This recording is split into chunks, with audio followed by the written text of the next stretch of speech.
On your turn, you get 4 action points, which you use, one for your movement, one for your attack. If you're casting a spell, it might cost 2.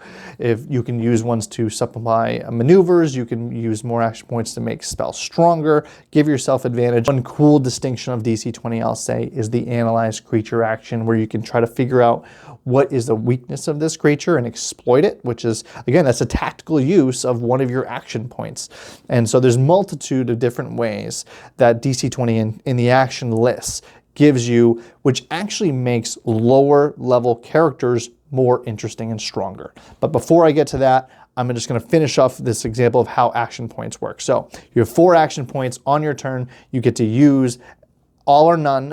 You might as well use them all. You get to use all 4 of your action points. Once you finish using all 4 of your action points and end your turn, now they are completely replenished, okay? And so when they are completely replenished, you now have 4 until your next turn. And what I mean by that is there are reactions you can take. And there's only really 2 in the game right now. I mean, once, the character abilities might change that, but you have your spell duel and your opportunity attack. So your opportunity attack is if you're engaged with a monster and they're within melee range and they try to leave that range, or there might be other circumstances that give you the opportunity attack, you can use one of your action points to attack that character, all right? Or attack that monster that's trying to move or get away from you. Now that's used up.